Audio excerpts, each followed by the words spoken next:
क्षत्रियों में भी जो पृथ्वी का पालन करता है वो राजा है। दूसरे लोग राजत्वहीन क्षत्रिय माने गए। वैश्यों में जो धान्य आदि वस्त्रों का क्रय विक्रय करता है वो वैश्य है। दूसरों को बणिक कहते हैं। जो ब्राह्मणों क्षत्रियों तथा वैश्यों की सेवा में लगा रहता है वो शूद्र कहलाता है। जो शूद्र हल जोतने का काम करता है उसे ब्रशल समझना चाहिए। इस प्रकार बता रहे हैं, जिस किसी वृक्ष के पत्ते अथवा उसके पतले काष्ठ के जल के बाहर दातून करना चाहिए उस समय तर्जनी अंगुली का उपयोग न करें। जब दातून करें, आचार करें तो तर्जनी अंगुली को छोड़ दें। दातून करने का नियम बताएं, संध्या बंदन का नियम बताएं, मंत्रोच्चारण करना चाहिए। मगर कैसे करना चाहिए? जप करना चाहिए, मगर उसे गुरुमुख करके जप करना चाहिए, अपने आप नहीं करना चाहिए। मंत्र का जाप करना चाहिए विश्वास के साथ, परंतु गुरु की आज्ञा से मंत्र का जाप करना चाहिए। गायत्री की महिमा को बताया, प्रणव की महिमा को बताया कि जो मनुष्य 9 करोड़ प्रणव का जाप करता है वो उसका आत्म शुद्धि होती है। जो व्यक्ति, जो जीव 9 करोड़ का जाप करता है तो उसकी आत्म शुद्धि होती है। और उसके आगे जब वो 9 करोड़ का फिर जाप करता है तो उसको जल तत्व पे विजय मिलती है। उसके बाद जब फिर वो 9 करोड़ का जप करता है तो उसे पृथ्वी तत्व की विजय प्राप्ति होती है। फिर जब वो 9 करोड़ का जप करता है तो उसे वायु तत्व की प्राप्ति होती है। इसके बाद जब वो 9 करोड़ और जप करता है तो अग्नि तत्व की प्राप्ति होती है। अग्नि तत्व पर विजय प्राप्त करता है। अगले बार में जब फिर वो 9 करोड़ करता है तब उसे शिव तत्व की प्राप्ति होती है। शिव तत्व की प्राप्ति के लिए प्रणव की महिमा बताया कि प्रणव क्या है? प्रणव बिंदु, कला और नाद है। इससे सृष्टि का क्रम प्रारंभ होता है। ये जनक है, ये निराकार है, सगुण साकार है, निर्गुण निराकार है। ब्रह्म, और ब्रह्म में ब्रह्मा, विष्णु, महेश, शिव, रुद्र, इंद्र, अग्नि, वायु, जल, तेज, वायु सब कुछ विद्यमान है। इसी से सारी सृष्टि का क्रम होता है। तो इसको जप करने वाला तो इतना जप कर लेता है तो शिव तत्व हो जाता है। अहम ब्रह्मास्मि कहता है, अहम ब्रह्मास्मि, मैं ब्रह्म हूं। वो जिधर चलता है उधर उसकी विजय की पताका लहराती है। जहां जाए वो शिव के समान हो जाता है, शिव हो जाता है। ऐसा प्रणव का निवेदन किया गया। जो मनुष्य, जो ब्राह्मण संध्या नहीं करते हैं, गायत्री का जप नहीं करते हैं, ब्राह्मण को सुबह प्रातःकालीन बेला में 1000 जप करना चाहिए, 1000 गायत्री का जप करना चाहिए। मध्याह्न बेला में 100 गायत्री का जप करना चाहिए। सायंकालीन सत्र में, सायंकालीन बेला में जब सूर्यास्त का समय हो, संधि की बेला हो, उस समय ब्राह्मण को 27 बार 28 बार गायत्री का जप करना चाहिए। तो जो ब्राह्मण गायत्री का जप नहीं करता है वो चांडाल के समान होता है। एक दिन ब्राह्मण संध्या न करे तो उसको दूसरे दिन करना चाहिए। उसको 1000 गायत्री करनी चाहिए। और जो 10 दिन न करे, जो 10 दिन गायत्री का जप नहीं करता है उसे 1 महीने का प्रायश्चित करना पड़ेगा। प्रायश्चित करें, उसके बाद जो 1 महीना छोड़ दे तो वो अपना दूसरा जनेऊ करावे, ऐसा शास्त्र कहता है। तो गायत्री मंत्र की महिमा है। गायत्री मंत्र भगवान शिव का बड़ा परम प्रिय मंत्र है। इस मंत्र को जो जप करता है 24 लक्ष्य जप करने के बाद उसे ब्रह्मणत्व की प्राप्ति होती है। जो ब्राह्मण 24 लक्ष जप करता है गायत्री का, उसे ही ब्राह्मण कहा जाना चाहिए, वही ब्राह्मणत्व होता है। और जो 1 लाख भी कर चुका है वो ब्राह्मण की श्रेणी में है, जो नहीं करता है उसको नहीं मानना चाहिए। ऐसा शास्त्र कहता है। बिना बातचीत किए गायत्री का जप कैसे करना चाहिए? अजपा करना चाहिए, न ऊंट हिले न तालू हिले, अजपा करें। अजपा का संकल्प लेकर दिन में भगवान गायत्री का जप करें और गायत्री को मिलाकर मृत्युंजय मंत्र बनता है। यह मृत्यु पर विजय प्राप्त कराने वाला मंत्र होता है, भगवान शिव जी का परम प्रिय मंत्र होता है। मृत्युंजय और गायत्री मंत्र दोनों की तुलना बराबर है। महामंत्र गायत्री है और महामंत्र मृत्युंजय है, परंतु कलिकाल के आधार पर सभी लोग तो कर नहीं पाते हैं। तुलसी जी ने बना दिया महामंत्र। कौन? आइए 2 बार महामंत्र का जप करते हैं, पुनः कथा में प्रवेश करेंगे। हरे राम राम राम हरे हरे, हरे कृष्णा कृष्णा कृष्णा हरे हरे, हरे राम राम राम हरे हरे, हरे कृष्णा कृष्णा कृष्णा हरे हरे, हरे राम राम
इतना तो कोई महामृत्युंजय कर नहीं पाएगा, ना गायत्री कर पाएगा।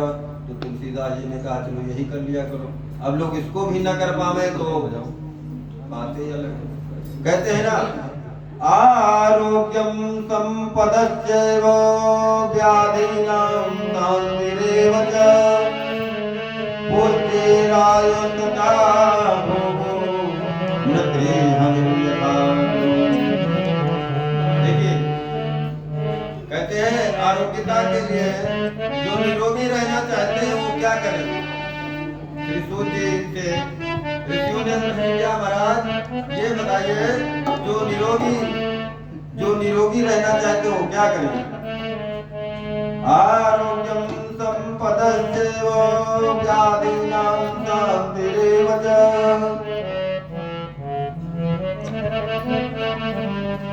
तो कहते हैं ना 7 ग्रह होते हैं, 7 ग्रह होते हैं तो बनाए हुए हैं। तो 7 ग्रहों में आदित्यवार को सूर्य कहते हैं। भगवान शिव जी का परम प्रिय दिन कौन सा है? रविवार। रविवार के दिन की बड़ी महिमा शिव पुराण में, और चतुर्दशी तिथि की बड़ी महिमा। सूर्य आरोग्य को प्रदान करते हैं। जो भगवान के भक्त हैं, और वैसे भगवान तो कण कण में व्याप्त हैं, अणुअणु में व्याप्त हैं, हर ग्रह में व्याप्त हैं, परंतु ग्रह को लोग मान करके जो उपासना करते हैं, तो आरोग्यता के लिए सूर्य आरोग्य निरोगी बनाता है। सूर्य भगवान को आप नित्य प्रति प्रातः काल बेला में उनके दर्शन करते हैं। जब सूर्य भगवान निकलते हैं, भुवन भास्कर अपने रथ पर बैठ करके निकलते हैं, अरुण उनके सारथी हैं और चलाते हैं लालिमा के साथ भगवान सूर्य निकल रहे हैं, उस समय आप उनकी अर्चना करते हैं, वंदना करते हैं, उनको जलदान करते हैं, तो भगवान सूर्य प्रसन्न मुद्रा में कहते हैं बस निरोगी का निरोग रहो। तो जो प्रातः काल उठते हैं, देखिए प्रत्यक्ष दर्शन कर लीजिए, जो सुबह उठते हैं, टहलते हैं, घूमते हैं, दौड़ते हैं, बहुत कम लोग बीमार रहते हैं ना। और चंद्रमा जो है संपत्ति कहलाता है, जो दो शास्त्र में दो देवताओं को अर्घ दिया जाता है, एक सूर्य है और दूसरे चंद्रमा। चंद्रमा को शरद पूर्णिमा की रात्रि में दुग्ध दान किया जाए, दुग्ध की धार से उनका अभिषेक किया जाए। एक चांदी की थाली को रखकर उस पूर्णिमा की तिथि में उसमें रखकर के चंद्रमा भगवान की पूजा किया जाए तो संपत्ति प्रदान करते हैं चंद्रमा। और मंगल जो है व्याधि का शमन करते हैं। मंगल जो है व्याधि को हरण कर लेते हैं, जो आदि व्याधि आ जाते हैं, परिवार में कष्ट आ जाता है, क्लेश आ जाता है, कहते हैं मंगल खराब हो गया भैया, चलो पूजा करा लो। तो व्याधि को दूर करने के लिए मंगल की पूजा की जाती है। और आयु की वृद्धि के लिए गुरुदेव भगवान बृहस्पति का ध्यान पूजन करना चाहिए। और जो भोग की सामग्री है, भोग विलास है, ऐश्वर्य है, उसके लिए शुक्र की पूजा करना चाहिए।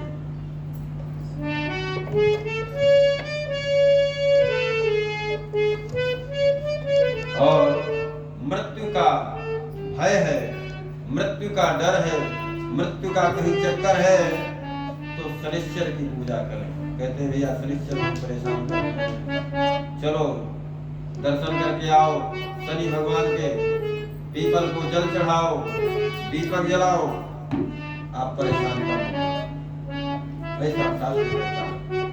इस प्रकार वार क्रम फलम प्राहुर देव पे प्रीति पुरस्मरम अन्येषामपि देवानां पूजाया फलदायिका। भगवान शिव जी इन समस्त वारों में पहुंच करके अपनी पूजा ग्रहण कर लेते हैं। शिव जी तो ईश्वर अंत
जो भी पूजा का क्रम है, जो भी जिस कामना से जिस देवता की जो भी पूजा करता है उसको मिलता है।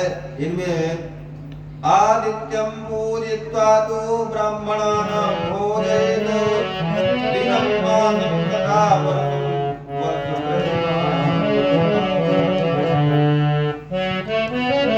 भगवान सूर्य की पूजा करके ब्राह्मण को भोजन कराते, तदंतर एक दिन, एक मास 1 वर्ष अथवा 3 वर्ष तक लगातार ऐसा साधन करना चाहिए। इससे यदि प्रबल प्रारब्ध का निर्माण हो जाए तो रोग एवं जरा आदि का नाश हो जाता है। अगर जो ऐसा होता है, भगवान आदित्य की जब पूजा करें तो इस प्रकार करें। कहते हैं सूर्य की पूजा करने के बाद ब्राह्मण को भोजन कराना चाहिए, और ब्राह्मण को भोजन कराने के बाद हो सके 1 दिन करावे, उसके बाद हो सके 1 महीने करा दे, और 1 महीने से ज्यादा हो सके तो 1 वर्ष करा दे, और 1 वर्ष से ज्यादा हो सके तो 3 वर्ष करावे। बहुत देने वाले क्या है, आदित्य अभी क्या दे रहे थे, निरोगी का निरोग बना रहे हैं आपको। शरीर आपका शरीर दुबला पतला है, बीमार नहीं।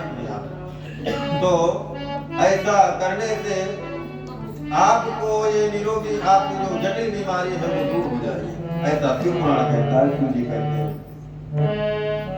और अपने इष्ट देव नाम मंत्रों का जप करना चाहिए।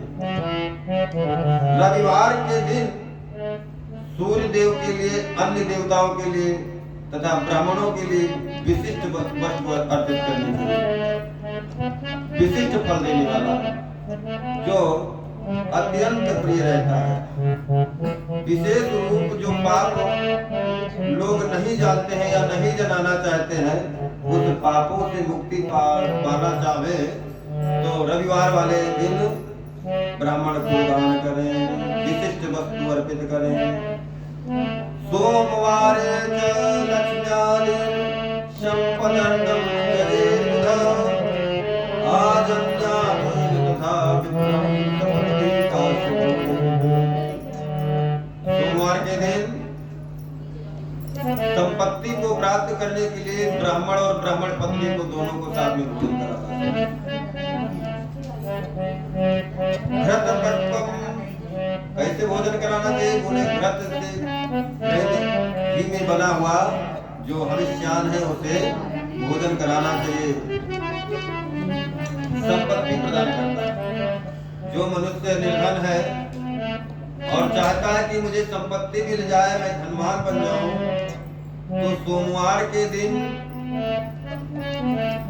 ब्राह्मण पत्नी के साथ ब्राह्मण को बढ़िया घी में बने हुए भोज्य पदार्थ का सेवन कराए, उनका भोजन कराए, उनको दान दक्षिणा दे।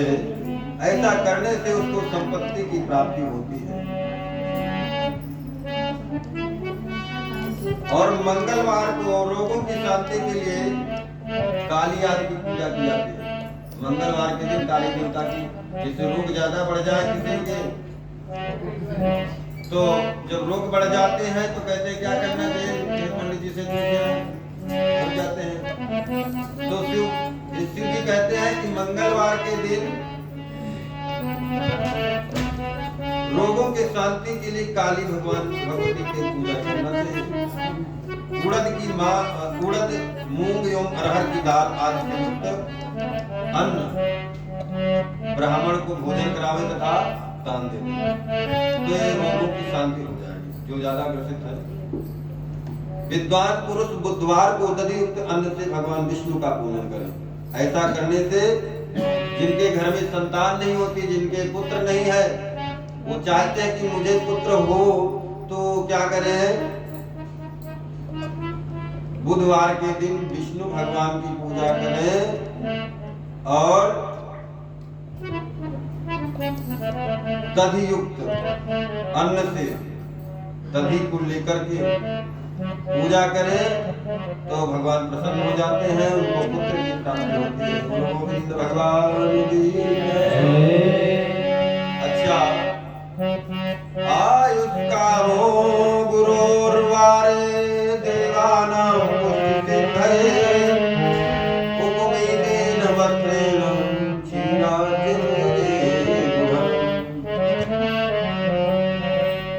जो चाहता है मेरी लंबी उम्र हो, मैं थोड़ा ज्यादा जीऊं, तो गुरुवार के दिन देवताओं की पुष्टि के लिए यज्ञोपवीत तथा घृत मिश्रित खीर से भगवान का बृहस्पति का पूजन करें।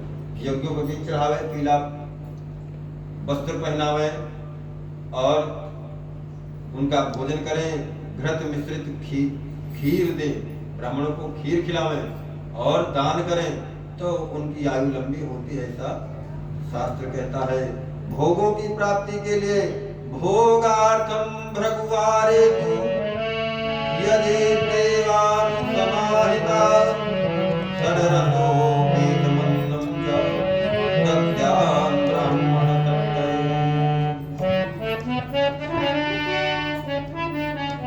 भोगों की प्राप्ति के लिए शुक्रवार को जो चाहते हैं कि मेरे पास ऐश्वर्य हो, गाड़ी हो, घूमना हो, खाना पीना हो, टहलना हो, ऐशो आराम जो भी है वो एकाग्र चित्र होकर शुक्रवार के दिन ब्राह्मण को भोजन करावें, खीर आदि प्रदान करें, प्रसन्नता के लिए वस्त्र आदि का दान करें, व्हाइट सफेद वस्त्रों का दान करें, आदि का दान करें। और जिसको डर लगता है, अग्नि से डर है, जल से डर लगता है, नदी में चला जाए तो डरे, अग्नि से डर जाए, सर्प से डरता है, अपमृत्यु से डरता है, शूद्र मृत्यु से डरता है, तो भगवान शनिश्चर के दिन ब्राह्मण को भोजन करावे, दान करें, अपमृत्यु से छूट जाता है। और क्या करें? तिल का दान करें। तिल के भोग से, दान से देवताओं को संतुष्ट करके ब्राह्मणों को अन्न भोजन करें। जो इस तरह देवताओं की पूजा करेगा वो आरोग्य आदि फल का भागी होगा। दरिद्र तपसा देवा, जो दरिद्र है, तपस्या के बारे में बता गया क्या करना चाहिए। कहता मैं बहुत दरिद्र हूँ, मैं बहुत गरीब हूँ, मैं नहीं कर सकता, तो उनके लिए बताया दरिद्र तपसा देवा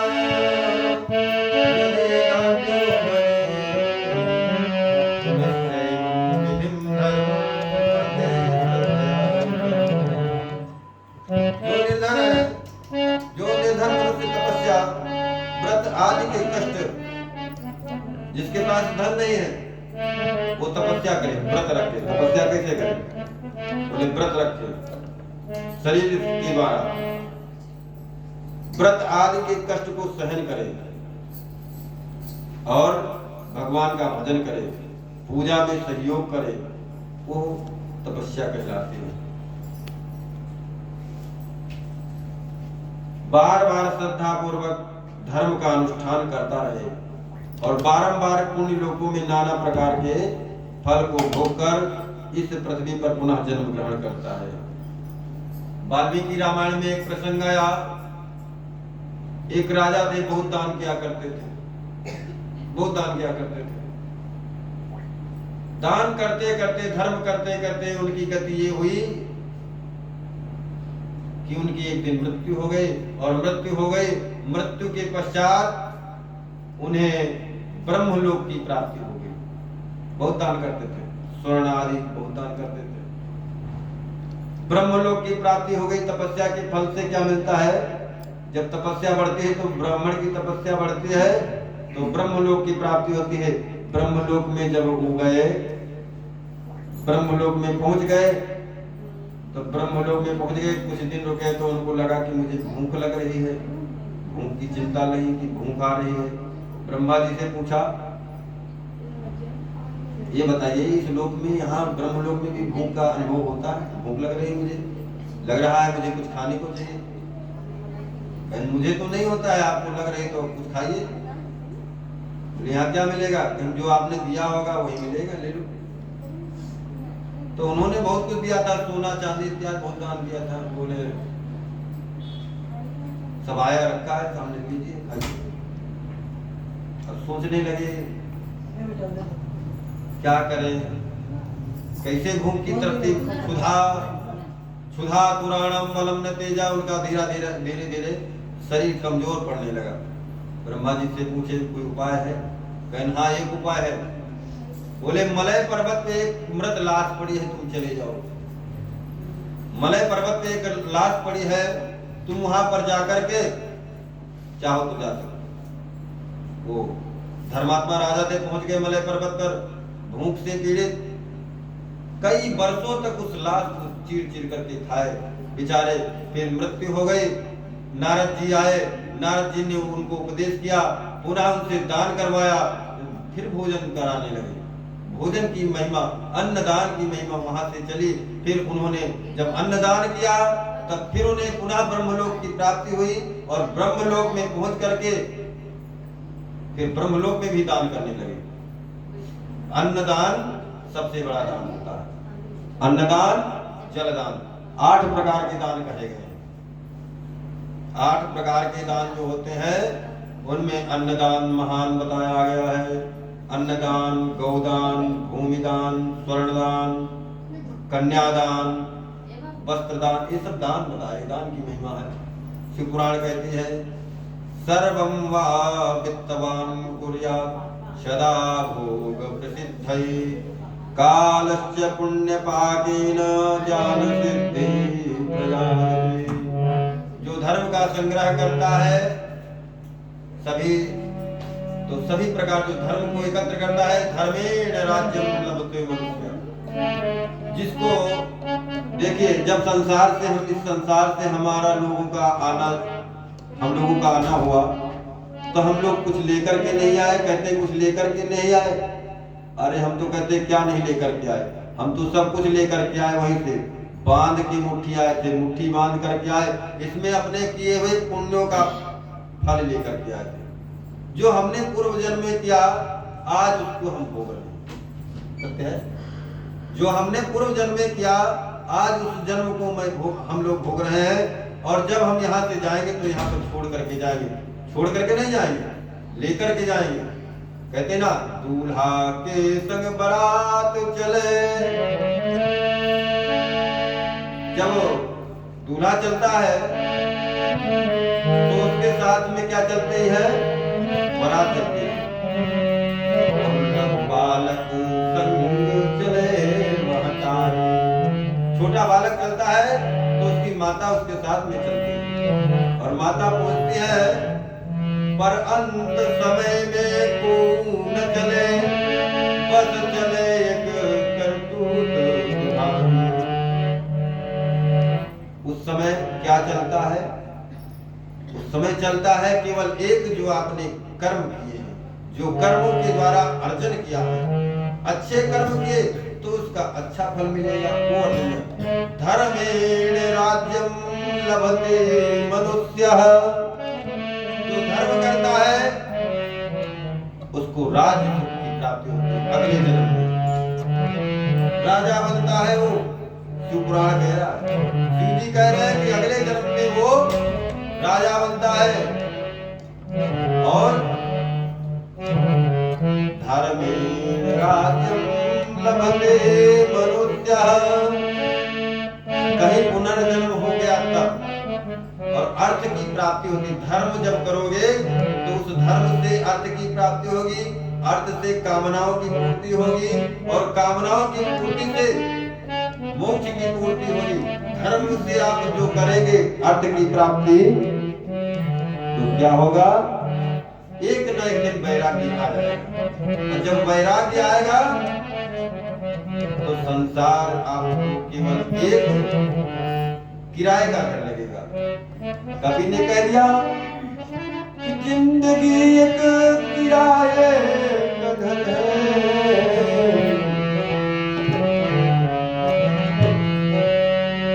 जिंदगी एक किराए का घर है, एक न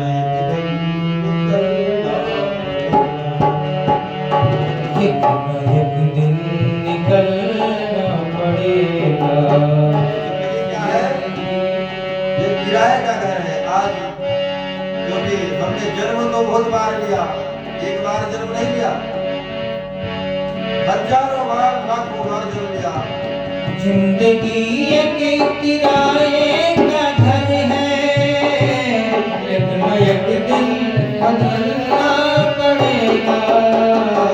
एक न एक किराए का घर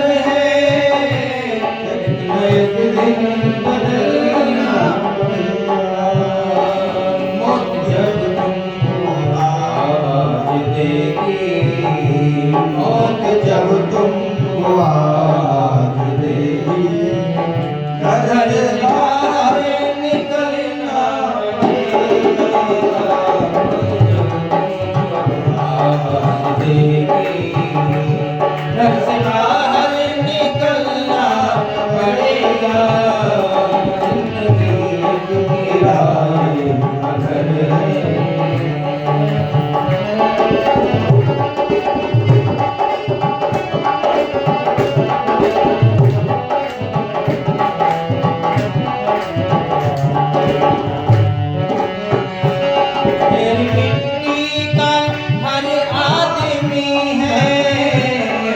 मरने के होता यही है, बाद मरने के होता यही है। ढेर मिट्टी का हर आदमी है, बाद मरने के होता यही है, बाद मरने के होता यही है। या जमीन में बनेगी समाधि, या जमीन में बनेगी समाधि, या जमीन में बनेगी समाधि, या जमीन में बनेगी समाधि, या चिताओं में जलना पड़ेगा, या जमीन में बनेगी समाधि, या चिताओं में जलना पड़ेगा। जिंदगी एक किराए का घर है।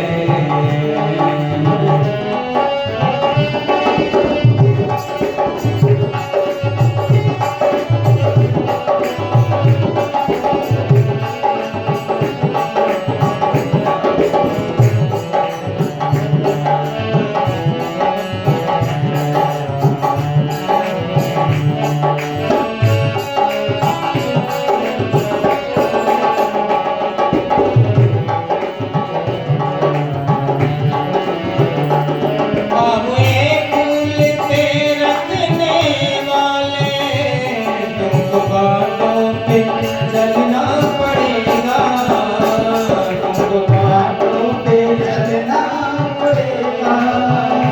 पाँव है फूल पे रखने वाले, तुमको बातों पे चलना पड़ेगा, तुमको बातों पे चलना पड़ेगा, तुमको बातों पे चलना पड़ेगा,